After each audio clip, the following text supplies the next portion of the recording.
Vijay CM ஆவதற்கு யாருக்கு பயம்? தமிழக அரசியலில் திடீரென கிளம்பியிருக்கும் ரகசிய கூட்டணி வதந்திகள் மிகப்பெரிய குழப்பத்தை ஏற்படுத்தியுள்ளது. தமிழக அரசியல் களம் தற்போது ஒரு மிகப்பெரிய மாற்றத்தை நோக்கி நகர்ந்து கொண்டிருக்கிறது. இதில் யாருக்கு லாபம், யாருக்கு நஷ்டம்? இந்த வதந்திகளின் பின்னணியில் இருக்கும் மர்மம் என்ன? அரசியல் வட்டாரங்களில் நிலவும் பரபரப்பான தகவல்களை இப்போது பார்ப்போம். முதலில் இந்த புதிய கூட்டணிகள் யாரையெல்லாம் குறிவைக்கின்றன என்பதை புரிந்து கொள்ள வேண்டும். விஜயின் அரசியல் பிரவேசம் பழைய அரசியல் கணக்குகளை தலைகீழாக மாற்றியிருக்கிறது. இது யாரை அதிகம் அச்சுறுத்துகிறது? ஆளுங்கட்சியான திமுகவிற்கு இது ஒரு சவாலாக அமையுமா, அல்லது அவர்களின் வாக்கு வங்கியில் விரிசல் ஏற்படுத்துமா? அதிமுகவின் நிலைப்பாடு என்ன? அவர்கள் விஜயுடன் கைகோர்க்க வாய்ப்பு இருக்கிறதா என்ற கேள்வி வலுவாக எழுந்துள்ளது. வெளியே தெரியாத பல ரகசிய பேச்சுவார்த்தைகள் பின்னணியில் நடந்து கொண்டிருப்பதாக நம்பத்தகுந்த வட்டாரங்கள் தெரிவிக்கின்றன. சினிமாவிலிருந்து அரசியலுக்கு வந்த எம்ஜிஆர், ஜெயலலிதா வரிசையில் விஜயின் பயணம் அமையுமா என்ற எதிர்பார்ப்பு கிளம்பியுள்ளது.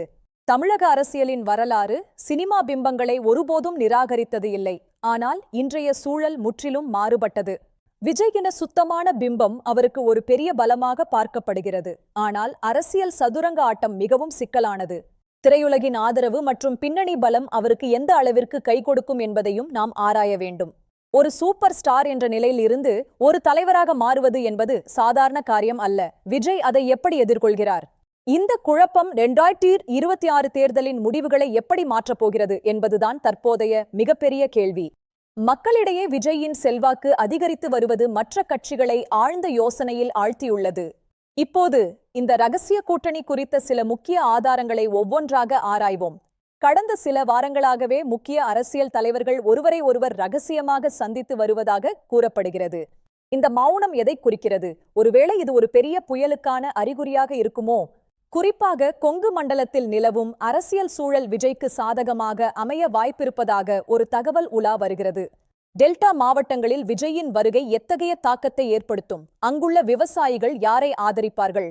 நகர்ப்புற இளைஞர்கள் மற்றும் கிராமப்புற மக்களின் ஆதரவு ஒரு கட்சிக்கு சமமான அளவில் இருக்க வேண்டியது அவசியம். தென் மாவட்டங்கள் எப்போதும் தமிழக அரசியலின் திசையை தீர்மானிக்கும். அங்கு விஜயின் பலம் எவ்வளவு? சிறுபான்மையினரின் வாக்குகள் ஒரு பெரிய மாற்றத்தை ஏற்படுத்த வல்லவை. இந்த கூட்டணியில் அவர்களின் பங்கு என்ன? வட மாவட்டங்கள் மற்றும் தென் மாவட்டங்களில் விஜயின் தாக்கம் கட்சிகளின் வெற்றி வாய்ப்புகளை பாதிக்கும் என தெரிகிறது. இந்த கூட்டணியால் யாருடைய வாக்கு வங்கி பலப்படும், யாருக்கு சரிவு ஏற்படும் என்பதை பார்ப்பது அவசியம். பாரம்பரிய கட்சிகளுக்கு விஜயின் வருகை ஒரு மிகப்பெரிய நெருக்கடியை உருவாக்கியுள்ளது என்பதில் சந்தேகமில்லை. இனி வரும் நாட்களில் இந்த ரகசிய கூட்டணிகள் வெளிச்சத்திற்கு வருமா, அல்லது இவை வெறும் வதந்திகளாகவே முடிந்துவிடுமா? சமூக வலைதளங்களில் இந்த விவாதம் காட்டுத்தீயாக பரவி வருகிறது. இது மக்களின் மதிக்கத்தக்க பிரதிபலிப்பாகும். பல மூத்த தலைவர்கள் இந்த மாற்றத்தை எப்படி எதிர்கொள்வது என்று தெரியாமல் தவித்து வருவதாக தெரிகிறது. 2024 எந்த கட்சி எத்தனை இடங்களில் வெற்றி பெறும்? இந்த கூட்டணி அமைந்தால் முடிவுகள் எப்படி மாறும்? விஜய் ஒரு கிங்மேக்கராக இருப்பாரா, அல்லது அவரே கிங் ஆவாரா? தமிழக அரசியல் களம் எதை நோக்கிச் செல்கிறது? தேர்தலுக்கு பிந்தைய கூட்டணிகள் எப்படியெல்லாம் அமையலாம் என்பதற்கான சில உத்தேச வரைபடங்கள் இவை. 236 தொகுதிகளில் 100 என்ற மேஜிக் நம்பரை எட்டப்போவது யார்? விஜயின் பங்கு இதில் எவ்வளவு தீர்மானிக்கப்படும்? வெறும் 2 அல்லது 3% வாக்குகள் ஒரு பெரிய ஆட்சியையே மாற்றக்கூடிய வலிமை கொண்டவை என்பது குறிப்பிடத்தக்கது. இளைஞர்களின் ஆதரவு விஜய்க்கு ஒரு பெரிய பலமாக இருக்கிறது. இது மற்ற கட்சிகளுக்கு அச்சத்தை ஏற்படுத்தியுள்ளது. தவறான ஒரு முடிவு ஒரு பெரிய கட்சியின் எதிர்காலத்தையே கேள்விக்குறியாக்க வாய்ப்பு உள்ளது. இந்த தோப்புகள் வழி நமக்கு காட்டும் உண்மைகள் மிகவும் அதிர்ச்சிகரமாக இருக்கின்றன. மாற்றத்திற்கான நேரம் வந்துவிட்டதா? இந்த குழப்பங்களுக்கு இடையில் விஜயின் அடுத்த கட்ட நடவடிக்கை என்னவாக இருக்கும்? ரகசியங்கள் தொடர்கின்றன. சிறு கட்சிகளும் தங்களின் பங்கிற்கு சில ரகசிய திட்டங்களை தீட்டி வருவதாக தகவல்கள் கசிகின்றன. இது ஒரு மிகப்பெரிய அரசியல் சதுரங்க ஆட்டம். ஒவ்வொரு அடியும் மிகவும் கவனமாக வைக்கப்பட வேண்டும். எதிர்க்கட்சிகள் தங்களை தற்காத்துக் கொள்ள புதிய யுக்திகளை வகுக்கத் தொடங்கியுள்ளன. இது மேலும் குழப்பத்தை அதிகரிக்கும். இந்த குழப்பமான சூழல் தமிழக அரசியலை ஒரு நிச்சயமற்ற நிலைக்கு தள்ளியிருக்கிறது என்றுதான் சொல்ல வேண்டும். வாக்காளர்கள் கூட யாருக்கு வாக்களிப்பது என்ற குழப்பத்தில் இருப்பதாக சில ஆய்வுகள் தெரிவிக்கின்றன. இறுதியாக இந்த அரசியல் சூறாவளியில் இருந்து தப்பிப்பது யார், யார் வீழ்வார்கள் என்பதை நாம் பொறுத்திருந்து பார்க்க வேண்டும். 2026 தேர்தல் முடிவு ஒரு புதிய வரலாற்றை எழுதக்கூடும். அதில் விஜயின் பங்கு மிக முக்கியமானதாக இருக்கும். ஆக விஜயின் வருகை யாரை அதிகம் பயமுறுத்துகிறது என்பது இப்போது உங்களுக்கு ஓரளவிற்கு புரிந்திருக்கும். இந்த திடீர் மாற்றங்கள் தமிழக அரசியலில் ஒரு மிகப்பெரிய சுனாமியை ஏற்படுத்தப் போகிறது என்பது மட்டும் உறுதி. ஆனால் இந்த ரகசிய கூட்டணியால் மக்களுக்கு என்ன பயன்? இதுதான் நாம் கேட்க வேண்டிய உண்மையான கேள்வி. அரசியல் லாபங்களுக்காக கொள்கைகளை மாற்றிக்கொள்ளும் கட்சிகளை மக்கள் ஏற்றுக்கொள்வார்களா?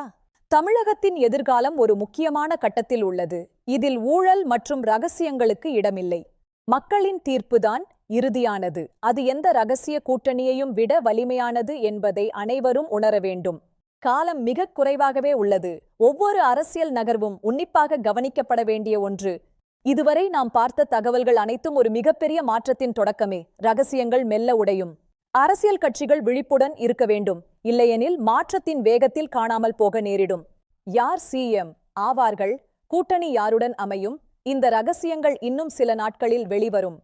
விஜயின் அரசியல் பயணம் ஒரு புதிய அத்தியாயத்தை தொடங்கிவிட்டது. இதன் விளைவுகள் யாரை பாதிக்கும் என்பதை பார்ப்போம். தமிழக அரசியல் களம் தற்போது ஒரு மிகப்பெரிய போர்க்களமாக மாறியிருக்கிறது. இதில் வெற்றி யாருக்கு? இந்த ரகசிய கூட்டணி வதந்திகள் பற்றி உங்கள் கருத்து என்ன? விஜய் சிஎம் ஆவாரா? கமெண்ட் செய்யவும்.